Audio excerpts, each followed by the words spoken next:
Bishop Chatumba, c'est Chatumba comme on est qu'on a bien té. En tout cas, papa Zongela Nzambe, Mokolo Nzamba Roberto, donc vieux ozo ça comme on dirait yanketé, au soukisi mokilité Bishop, Mokolo Ezali Nzamba frappé ou quoi. Donc Jésus-Christ veut te sauver, mais cela dépend de vous, Bishop Chatumba Zongela Nzambe Basara Nzambe te ozo londa lelo, yeba que un jour Okobu Kango papa, et ça avertissement Yanza, mais bientôt là celui qui se repentir, tu seras frappé par l'Éternel des armées. Mais des serviteurs de Dieu comme celui-là qui scandalise le peuple de Dieu, ça il faut complètement et tout de suite condamner Yango. Il faut condamner parce que l'Église du Seigneur, les londégués commis, Satan a côté vraiment na.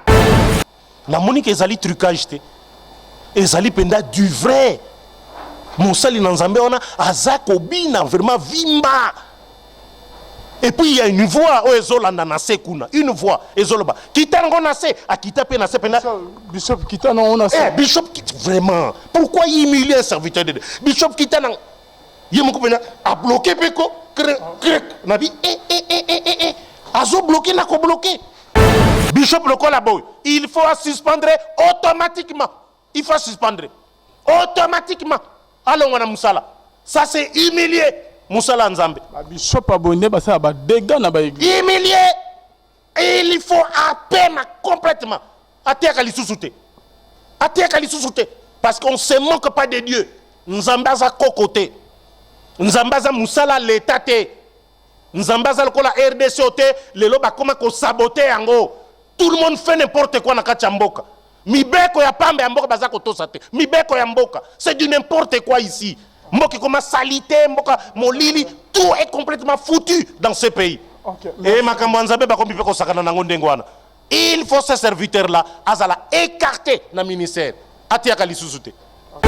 Première fois abina bina na ata na banda kuto na kuzu papa parce que to na mona na vidéo on dirait muluba akoza muluba te Bishop Chatumba. Bon. Où est le connu un serviteur de Dieu, un conducteur au monde, un berger de balobak. Mais azobina vimba. Non, ça c'est un scandale. Et ça scandale mon co Alvin. Ça fait la honte. Et un serviteur a le courage, Alvin. Il y a kolinga kobina ngona miso bat bazo filmer ba otanga kombo nai. Tout ça, ça veut dire quoi? Et puis on kolinga batiko kaka ndenge wana. Pas question. Nzambe azali sévère. Kanda makas. Comme un serviteur de Dieu. Sous l'effet peut-être il y a Kwiti. Parce qu'en regardant les images, on a comme l'impression qu'il était, on dirait, ivre. Et les gens, bazozo a courage, ya ko filmer ye na ba portable ango. Non, yendenga zakiana, il fallait fukama, atomboli maboko. Na sengi bolimbi sipona scandale na sali. S'il vous plaît, bolimbi sangai. Na yeba kitena zaki sous l'effet à Kwiti. Na meli ba vin et belé. Ne vous enivrez pas des vins. Soyez remplis du Saint-Esprit. Ce qu'il a fait là, azala ki Kwiti, ce n'est pas le Saint-Esprit. Et bien, ni senzemba mokili, nzembo ya bêtise, ba insanité zebele, ba combattre ba lingi comment sous bangote à cause yango et toi conducteur d'église, tu viens danser cela. Bishop Chatumba. C'est pas possible. Et c'est Nzambe à cause de ba serviteur, oyo bazali kokosa ke ye atindi bango alors qu'atindi bangote. Serviteur de Dieu, oza exemple. Okoki kokenokota na biloko ndengo na te. Yo serviteur zobina banzembo ba bêtise. Banzembo ezana ba insanité belé. Obina ko pena miso ba filmer yo. Alvin. C'est très grave. Si c'était à ta mondi, on allait comprendre. Diable normalement. Mais banane il fallait qu'il basal. Il fallait qu'il bar. Bonzambe, na bonzambe. Lola Yezouf t'a bien aimé dans le Seigneur et merci Nabino Nyons tout vous allez connecter sur votre meilleure suite la voix céleste Isika Bonzame qui t'a enloyé mon amalobana misala peu simana to lobarake Lola Yezouf t'a bien aimé dans le Seigneur un grand merci na maman Nabiso Tantine Tomba la lumière, Tantine Tomba lumière depuis Bruxelles, joyeux anniversaire Tantine Tomba Tomba la lumière depuis Bruxelles, Bambotama Elam Tantine Tomba la lumière Nafulo Mokoya Motema Bivens de Homo depuis l'on maman na merdi pe na maman Gisèle Lukelo Motema papa Emmanuel Nangama Boston et sans oublier na papa Nabiso papa Moro bien papa Moro Malam pasteur Feza Missia la bouche autorisée de l'Éternel Nangama Ziri que bonzambe lelo zo kita na loye mona malwa pe na misala simana on to lobaken Lola, et je fout bien aimé dans le Seigneur. Merci na maman Malam, maman Moro bien, maman Mami Munga depuis Suisse, maman Mami Munga depuis Suisse, motema papa Blaise Munga, nzamba Lola mon abino papa na nyonso bozosa. Le l'autre le bilanine bandero ba benga ki biso, tindela biso ba vidéo bien aimé dans le Seigneur. Tout le bilan n'a rien que la vérité na émission na biso. Na bengi si jujika o ke boyebi très bien. Mais un peu comme les camo bien aimés dans les seigneurs, où va l'église? Église, tokomi wapi église, ezo kende wapi bien aimé dans les seigneurs. Est-ce que église y a lelo? Ezali ndenge moko na église. Série ya ba apôtre Thomas, série ya ba apôtre Paul, série ya ba apôtre Pierre bien aimé dans les seigneurs.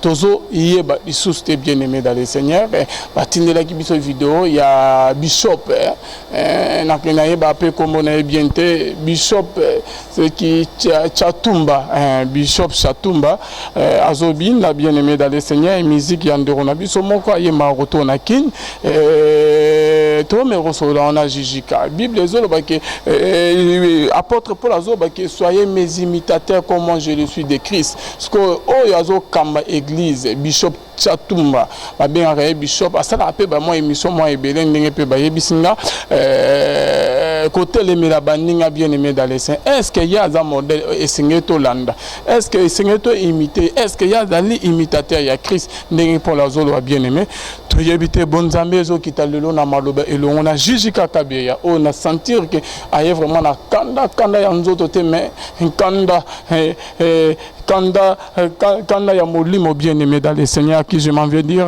shalom Jijika. Shalom frère Vin. Jijika ça va? Ndenge na mesana au rythme du pays. Au rythme du pays non ici là. Toujours ngana za mwana mboka. Il faut au rythme du pays ndenge mboka za kotambola. Ndenge pe esengeli to zala ko kende pe ndenge wana. To ko changer te? Kokoso yo pe kokoso. Kokoso tant na zo ba kokoso yango okozala de manière générale parce que il faut muto ya solo e binzambe il faut za na motema ya ko compatir na ba malero ezozwa bato ozomona Christ alobaki ke nazalaki na bolok bwaki kotalanga te nazalaki na bisika passe bwaki kotalanga te nazangaki bonazangi bwaki kotalanga te bato bakotuna ye mukoloni ni nkolo ozomon mukoloni ni nkolo zaki biso totalaki ye tokipaki yote alobi na chaque fois que bopimelaki kosala bato eloko songolo ezali na ngai nde boboyaki mukolo yango na koboyanga na koyekorekonete susu binote donc il faut tozalaka na motema wana ya koyeba ke baninga na biso bazaliko na bapasi mingi yo le moninga aliete otalie malamu koloba te ke ozali malamu soki olobi oza malamu ozomitala yo moko ngana linga kotala de manière générale ozomona na linga kotala makambo ndenge ezako sobi église nazotala église ndenge ezali lelo soulever loko moko ya très bien au sujet église ezokende wapi PDG Elvin na kotuna ba conducteur ya ba église lelo po na nini bazali ko cesser te ko scandaliser bato rappelez-vous que tolobaki pona moko na bango oyo akangaki na musicien moko alobi oti ko sambela ba uti boy na boy il est libre tolobaka zala libre mais attention Jésus-Christ lui-même avait dit et sengeli ba scandale eya mais mawa na nzela ya mutu oyo scandale ekolek mutu wana kozala malheureux ya mutu wana oyo scandale ekoleka na nzela na ye tomonaki parmi ba disciples naye ba 12 apôtres oye aponaki moko asalaki scandale atekaki pona nini pona mbongo. Aujourd'hui ndeko Alvin, il y a des Judas batondi meke na kati église na même molimo lokola ye pona ko scandaliser bana ya Nzambe baza ebele. Aujourd'hui tala église ndenge ezali kokoma ba conducteur nini oyo tozali na bango na ba église ya lelo baza ko arrêter te ko scandaliser le peuple de Dieu. Qui vous a envoyé, qui vous a mandaté pour nous faire un scandale boy? Pas question, faux, archi faux. Moutanengona, il faut le mettre à l'écart.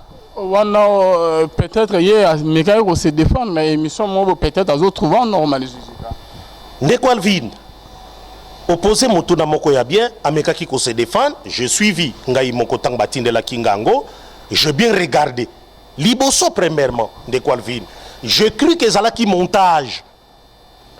Je salue Gaspard Love Bisika Zali, na mwasi na ye na famille, zalaka nanga elongo na bandeko nyonso bazali na poto, na pesi mbote Alisala Bisika Zali, Deblaison Wanga na pesi madame mbote, na mwana na bango, Deblaison, tunelanga madame na yo, mais frère Serge akenda wapi? Orchestre cité de l'Éternel, ekoufa, hein? Frère Serge almona ka isuta? Frère de Blezo, tout le monde nous, madame, pour nayoka kisusu sango na bangote. Tout cela bakona raga, Popol Mukelenge, oyazali président ba journaliste nyonso, obazako evre na poto. Président ngape nazoya, président nazoya, nazoya pe nako zala filer kuna. Kala mingi te okomona nga na kati mobimba. Kuna comme ça to sola pena bien, nga pena zala filier na kati association kuna. Comme ça to bando travailler pe na ndenga malam. Na pesi bango mbote bazale mo ebele. C'est là en Turquie, beaucoup de confrères au Tosal na bango na raga, bayebi Gaspard Love. Azala ka osala émission ne moko na bané 2000, 2001, 2002, 2003, bazo bengo studio maximum. Émission ngo ezala ka osala ngeni. Azala ki ko bini ba clip azaki ko tia, azaki ko renverser yango. Azui ba manda chante, azui ba Gilles Kibense banana otanga batroka to soloka na bango azui bango abinisi bango banzembo ya ba frère Matou ya badine et puis azui siko ba frère Matou na ba frère Patrice banen abinisi bango siko musique ya wenge ozomona si bien que ozomona que tel frère Matou azobi na nzembo ya JB ozomona tel JB azobi na nzembo ya frère Patrice ozomona donc azala ki kosala mixage moko ye moko ya bi secret azaki kosa ezaki na succès makasi na Kinshasa ne Corvin quand je regardais ça na kanisa ki eza yango mais na bina tia matoi penda malamu na landa na monique ezali trucage te ezali penda du vrai mosali na Nzambe ona azako bina vraiment vimba. Et puis il y a une voix où ezolanda na sekuna, une voix ezoloba. Kitango na se, akita pe na se pena. Bishop Kitana on a se. Bishop vraiment. Pourquoi il humilie un serviteur de Dieu? Bishop Kitana yemoko pena a bloqué peko krek nabi azo bloqué na ko bloqué. Où ezelo konini au frère? Un serviteur de Dieu, un conducteur. Au monde, un berger nek balobak. Mais azobina vimba. Non. Ça c'est un scandale. Et ça scandale moko Alvin. Na yebite. Non. Un tel homme, hein, il faut église. Au monde les problèmes na église na biso ezani, surtout na église de réveil. Bazalité na responsable numéro 1. Na église à Jérusalem, Hamashia atikelaka et pas apôtre Pierre ne batikelaka bango bazaki na Jérusalem, même apôtre Paul tango ayaki akenaki pa ba pagano kuna côté ya bango azalaki obligé à landa ligne de conduite ezota pa apôtre Pierre ozomona parce que yende azaki mutu liboso ya kokotisa mupagano na kati église ozokomona nyonso ezalaki ko uta kuna na sima ba apôtre Pierre bakende apôtre Paul atikelaki atiaki banani pembeni te bao nyonso batukaki liloba na Nzambe bao nyonso bafalsifiaki liloba na Nzambe baimene filet batiaki bango pembeni Alexandre de Forgero balivraki bango na Satan Diotrephe, apôtre Paul, a écarté qui bangon église. Pourquoi? Parce qu'il y a un évêque général. Mais évêque général, l'église revient à Bissou à l'élo. Il fait quoi?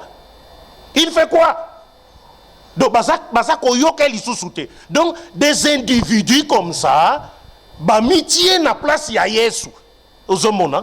Maintenant, ils font l'argent. Alvin, il faut qu'on ait une chose. C'est Jésus-Christ là dont on parle.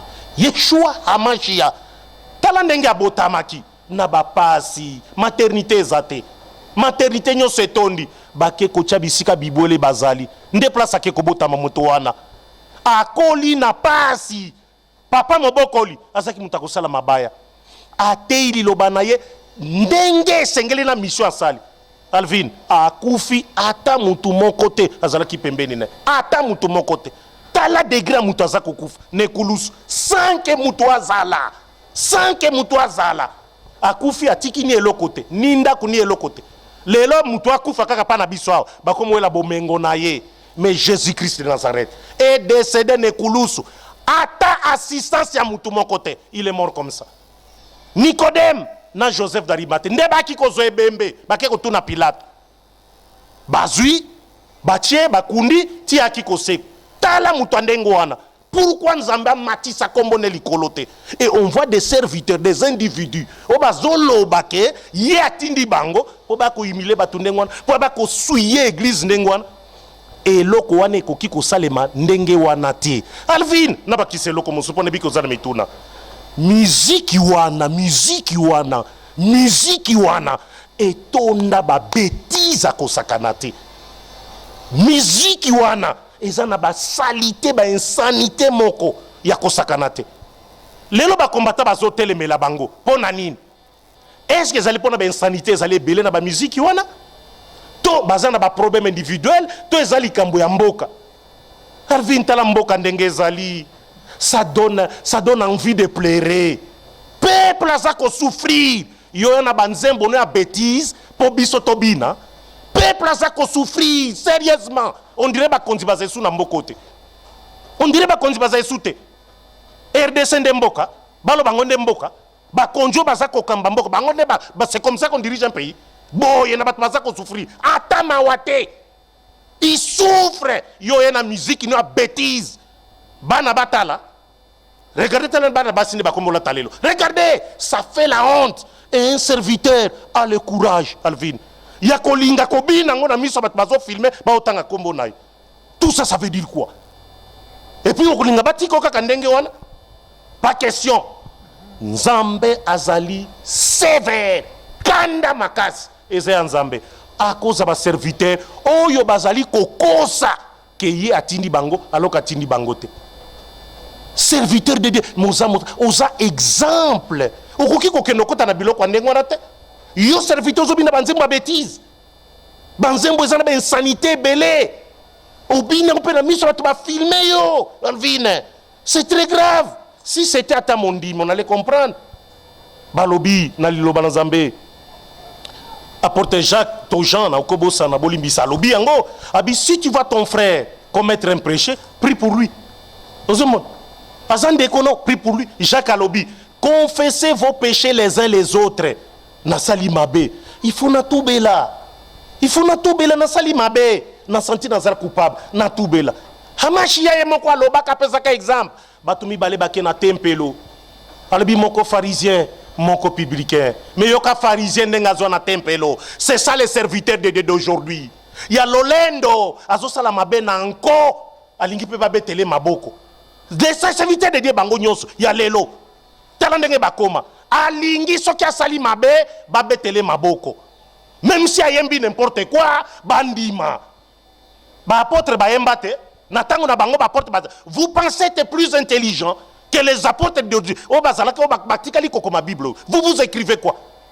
Tous ces serviteurs de Dieu ils écrivent quoi? Ya malonga koleko o ba apôtre ba koma ba évangile ba koma bale ils écrivent quoi?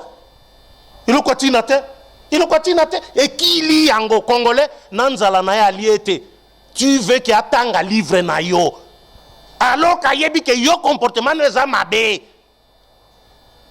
Tu veux que ça la ndengeni. Tu le scandalises. Moi, je me pose la question, est-ce que ce type a une église, Bishop Chatoumba, soi-disant Bishop Chatoumba, est-ce qu'il a une église, mon vraiment, parce que Babylon Aboisa, on dirait que Bazo m'a vraiment na perdition, Gigi Kakabeya. Effectivement, PDG Alvin, un conducteur d'église, il faut que c'est eux qui seront jugés. Un conducteur, on oublie bien, apôtre Paul Lobby, soyez mes imitateurs, comme je le suis de Christ. Azul Banaba, serviteur de Dieu. Azul Banaba, lui était célibataire. Il est soupé de son vivant, tant qu'homme était célibataire. Et Salba qui soit célibataire comme moi, comme Christ aussi était célibataire. Et c'est Yangouna Lobaki. La lettre tue, mais l'esprit vivifie. Puisque il y a quoi, apôtre Paul, à Lobaki, effectivement. Ponanga, dans 1 Corinthiens 7. Nalingi, Mibali, Mobala Simba, moi cité. Mais, après 6 nuances. Moutuna Moutazana dona ye. On zamba pesa ye. Azana dona ye. Olekozika bala. Olekozika bala. Ozomon, tala moutundenga zalaki équilibré. Parce qu'à l'obake, en toutes choses, soyez sobre. Un enfant de Dieu véritable, dans sa vie, il est sobre, il est équilibré. Zala katikat ko agir na extrémité te. Vraiment. Oko kende musika na loba nzambe. Zala na katikat. Soyez sobre en toutes choses. Mais des serviteurs de Dieu comme celui-là qui scandalise le peuple de Dieu. Ça, il faut complètement et tout de suite condamner Yango. Il faut condamner parce que l'église du Seigneur, les londege komi, Satan koti vraiment nakat. Il est vraiment à l'intérieur, il fait n'importe quoi. Ah, comme il copengu ça serviteur de Dieu, nyandenge nandenge. Comment un serviteur de Dieu? Sous l'effet peut-être il y a quiti. Parce qu'en regardant les images, on a comme l'impression qu'il était, on dirait, ivre. Il était, on dirait, ivre. Et les gens, bazozo a courage, il y a qu'au filmer na ba portable ango. Non seulement celui qui a filmé qui parlait, il y avait un autre là-bas qui filmait. Et puis vous diffusez on a les réseaux sociaux. Vous cherchez quoi? Tant que vous cherchez quoi? Vous voulez provoquer les gens? Vous voulez provoquer ma serviteur de Dieu? Vous voulez que les gens réagissent? Ou c'était de la volonté de lui-même? Le bishop, il a posé un tel acte. Pote, le col na internet mikolo yo au lingero sale n'importe nyo sala kaka. Pour s'attirer, toyebi eloko wana na psychologie ezali. Muto asali eloko dans le but pour attirer batu verie. Na musala na nzambe te papa. Ah, tu dis bien. Olobi malamu de Kwalvin. Na musala na nzambe ndenge wana. Ne manque pas de Dieu, c'est qu'un homme aura semé, il le moissonnera. Exactement. Oza comment? Papa Bishop ozolo nanine. Hein? En tout cas, Bishop, on peut mon ami. Et la première fois, Abina Binane na banda kuto na cause papa parce que le keto na mona na vidéo on y a muluba à cause de muluba te Bishop Chatoumba vidéo wana. J'en ai avec moi, na téléphone na la kisiote. J'en ai. J'en ai. Ça c'est ce que nous appelons de la provocation dans l'église du Seigneur. Et koki kondi mamate, un conducteur d'église qui se comporte de la sorte, un conducteur d'église. Olobi ke nzambe atindi yo. Mais yeso lobakinin. Soyez saints comme votre Père céleste est saint. Nazobi ka makam na boy ko bakisa on isusu ba apôtre Paul, ba apôtre Jacques, ba bakisa ki. Recherchez la sanctification sans laquelle personne ne verra Dieu. Ezali belé. Mais un serviteur de Dieu doit être modèle. Yende aza ko transmettre kondima la foi oyazanango à transmettre na bandimi na ye. C'est quelqu'un qui est respecté. Tant bat baza comme un serviteur wana ba yebi ke aza lokola représentant ya yemei Yesu Masia ose ozomo aza lokola représentant na ye. Donc baza obligé ba to ça y est et apôtre Paul a bêti c'était makasi pour na ko respecter ba responsable. Il y a ba église. Alors bi ba conducteur na bino wana bo respecter bango ba ima kate bo zwa bango en charge ndenge sengeli na poto ba serviteur de ba zwa bango en charge na ndenge moko ya bien na gouvernement ya ba pays ya poto kuna mais sauf ya biso kande ba reconnaître bango te ça va bloquer Paul celui qui a bango livré bande au diable Jésus cassé prophète doit être livré au diable normalement. Mais banane il fallait qu'il ba responsable ya église ba vendre. Vous imaginez que na ba église na biso nyonso na ba église réveille beaucoup plus. Vous ne verrez pas basali ba colloque, ba séminaire, ba convention où tous les serviteurs de Dieu oyo bazali disséminés à travers le monde ba yé quartier général eza par exemple na Kinshasa place foi abondante ezali. Je salue le bishop Kankenza mon ambo, je salue Kimie Zalanai batu nyos parce qu'il y a un évêque général ba serviteur de Dieu nyos oya tinda na libanda toki kon alobi ki akutana na nkolo masia et qui a pris ce ministère et sengeli amemaye pa ya bishop Kankenza amemaye kuna apôtre Paul azoka ministère na eba apôtre Paul ba eba kate mais Yesu masia ye moko mutapeza ministère asala kinyoso ke apôtre Paul amatakuna et pas ya ba bazaki considéré quoi la ba colonne pour batala ce qui effectivement ministère azwaki et utaki effectivement pas Jésus-Christ. C'est pourquoi l'apôtre Paul ye moko azolo ba clairement que oyo nga naza kolobela bino nazongo pa mutute mais pas ya Yeshua Hamashi ya ye moko mutalobela ngango. Ozomon ye moko mutalobela ngango mais lelo tala évêque général na biso église de réveil mais je vous dis la vérité na ebité so banana ba se soumetaka na maloba na bishop lokola boy il faut suspendre automatiquement il faut suspendre automatiquement allons na musala ça c'est humilier musala nzambe bishop abonné ba ça ba dégâts na ba église humilier et il faut apema complètement ateka lisusuté parce qu'on se moque pas de Dieu nzambe za kokoté nzambaza musala l'état te nzambaza lokola RDC te lelo ba koma ko saboter yango tout le monde fait n'importe quoi na kati ya mboka mibeko ya pambe ya mboka baza ko tosa te mibeko ya mboka c'est du n'importe quoi ici mboka koma salité mboka molili tout est complètement foutu dans ce pays okay, et makambo nzambe ba kombi pe ko sakana nango ndengwana il faut ce serviteur là azala écarté na ministère atiaka lisusu te okay, voir même la Bible nous dit que le péché ne restera pas impuni. Et puis, parce que vous posez une question tout à l'heure, que à justifier qui je suivais également la justification. Mais c'est mal fait. C'est mal fait, Alvin. Faut pas une faute, bah justifier kayangote. Sokyo sali mabe, senga bolimbisi.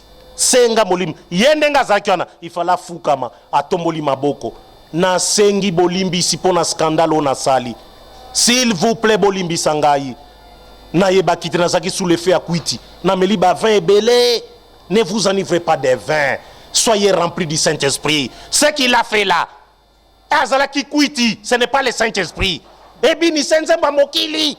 Nzembo ya bêtise. Ba insanité za belé. Ba combattant ba lingi komone sous bangote. À cause yango. Et toi, conducteur d'église, tu viens danser cela. Bishop Chatumba. C'est pas possible, c'est pas possible. Ba combattant ba zui raison. Ozomon, ba combattant sur ba kolobani. Et refuse na tango ya Israël. Merci. Alvin, na tango ya Israël, les enfants d'Israël bazala ki ko bele la kaka nzambe. Nzambe albina yo ki ba kri abisi Moïse non ki ba kri. Bazaki ne sengote. Bazaki ne sengote. Ozomon, pourquoi banzem ba bêtise et bête ma panda que population za ko souffrir. Pourquoi? Soyez le col en tango à Israël. Baké na Babylone, ndenge monko, ils n'ont pas voulu jouer banze mona bango na terre étrangère. Ils sont dans la souffrance. Il faut tous dans la méditation. De réfléchir. Nzambe ou que la bisoma. Mais cet homme-là doit être écarté. Bishop Chatumba, il a vraiment passé ma casse. Un grand merci à notre sœur que nous aimons beaucoup, la sœur Immaculée Omadji. Donc depuis Paris, en tout cas, maman Nzamalo la mono la chantre de l'Éternel, Oya Tony Sana Kibonzambe, Kolo ya lola amono mama. Donc limbi sangande rona trop occupé mais nazo c'est le loco singa kinga sœur Immaculée Omadi depuis Paris. En tout cas, ils ont vraiment passé ma casse. Nabandeko vraiment batini la biso vidéo wana ya Bishop Chatumba. C'est Chatumba comme on est qu'on a vraiment bien té. En tout cas, papa Zongela Nzambe. Mokolo Nzamba Robeto. Donc vieux ozo ça comme on dirait yanketé. Osukisi mokilité Bishop. Mokolo ezali Nzamba refrappé ou quoi. Donc Jésus-Christ veut te sauver, mais cela dépend de vous, Bishop Chatumba Zongela Nzambe basara Nzambe te oyozo londa lelo yeba que un jour okobuka ngo papa et ça avertissement ya Nzambe bientôt là celui que au se repentir tu seras frappé par l'Éternel des armées. Oui, Jésus Kolingo baksa nalobi omoni beaucoup de serviteurs sont devenus des orgueilleux. Ozomona des orgueilleux. Baleki kutu même Jésus-Christ n'était pas comme ça. Jésus-Christ bazaki ko bimele boy ko sala ba demande na bango. Aye le prêt aye pena libosone Seigneur, je veux que je sois pur. A simbi alobi, si tu veux, rends-moi pur. Yesu alobi a simbi alobi, je ba d'ici bazako pekisa te. Mais lelo ba serviteur de Dieu na biso orgueilleux bazako binaka banzembo salité. O bazako melaka ba whisky bazako langwa kana miso bato. Bazako film bazako ndima ba filmer bango. Abima bakoma na bagarde corps muta oko pusa na pembeni na ite balingika soki aye il faut muta fuka melaye papa yo comme Jésus-Christ to fuka melayo yo Jésus-Christ il a des garde corps akomi mona soki lokola soki endeni des serviteurs de Dieu orgueilleux nzambe ayebi bangote. Il faut être comme Jésus-Christ, un homme simple, un homme humble. Kutana na batu so bazana besoin na yo pusana ayo makamba ko fuka mela batu c'est du satanisme. Bafouka melaka mutute. Yesu lobi vous êtes tous des frères. N'appelez personne père. Vous êtes tous des frères. Oh le loko baba gumba melayo yo nani. Ngana gumba mela Yesu. Na gumba mela yo muto si mokufi. Merci beaucoup, Jijika. Merci, Jijika Kabea. Merci à vous tous, bien-aimés dans le Seigneur, que vous avez connecté na meilleure suite na la voix céleste. Nzela lola eska bonzambe et kitarana loye mona malwape na misala bonzambe na bonzambe lola ezo futa simana ngoto bake nzamba boye to koye et les sosowapi. Merci na maman malam maman moro bien maman mami Mbunga depuis Suisse maman mami Mbunga depuis Suisse motema papa Blaise Mbunga Nzamba lola mona bino papa na nyonso bozo sala na bosanité papa Bajak Biongo Nzamba Pambolaye parmi ba très grands producteurs ba produisa beaucoup de grands artistes y a musique chrétienne Bajak Biongo en tout cas Nzamba Pambola sungayo souci ozanango en tout cas Nzamba kokisango. Merci Jessica tokomela suka papa mama malamu na bosanité mama nanga ado mama mamikoko Bignon nyonso bisika bozali na bosanité un grand artiste en Allemagne na lingaka mingi Vambanu Bansten Mbila Nzamba Sungayo merci na ba vidéo za kotinela nga adoration